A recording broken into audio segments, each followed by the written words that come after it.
Icon star Allu Arjun ఇవాళ హైదరాబాద్ లోని నాంపల్లి కోర్టుకు హాజరు కానున్నారు. ఆర్టీసీ క్రాస్ రోడ్స్ లోని సంధ్యా థియేటర్ వద్ద జరిగిన తొక్కిసలాట ఘటనకు సంబంధించిన కేసు విచారణలో భాగంగా ఆయన కోర్టు ముందుకు రానున్నారు. ఈ కేసులో ఇప్పటికే అల్లు అర్జున్ పోలీసులు A11 నిందితుడిగా చేర్చిన విషయం తెలిసిందే. దీంతో ఈ విచారణపై టాలీవుడ్ వర్గాలతో పాటు అభిమానుల్లోనూ తీవ్ర ఉత్కంఠ నెలకొంది.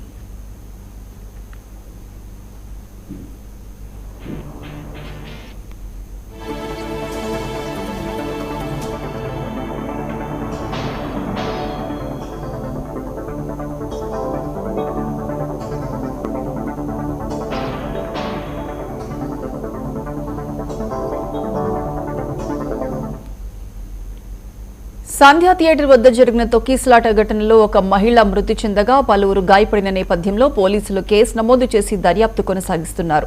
ఈ కేసు విచారణను చేపట్టిన నాంపల్లి కోర్టు 3 రోజుల క్రితమే అల్లు అర్జున్ కు అధికారిక నోటీసులు జారీ చేసింది. విచారణకు తప్పనిసరిగా హాజరు కావాలని నోటీసుల్లో పేర్కొంది.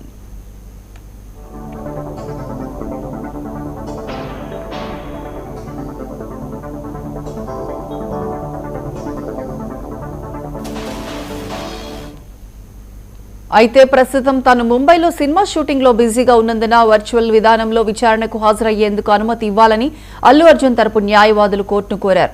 కానీ ఆ అభ్యర్థనను కోర్టు తిరస్కరించింది. తొలి విచారణకు తప్పనిసరిగా కోర్టుకు రావాలని స్పష్టం చేసింది. దీంతో అల్లు అర్జున్ ఇవాళ నాంపల్లి కోర్టుకు స్వయంగా హాజరై తన వాదనలు వినిపించనున్నారు.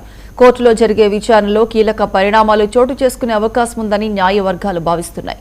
మరోవైపు భారీ సంఖ్యలో అభిమానులు కోర్టు పరిసరాలకు చేరుకునే అవకాశం ఉండడంతో పోలీసులు ప్రత్యేక భద్రతా ఏర్పాట్లు చేశారు.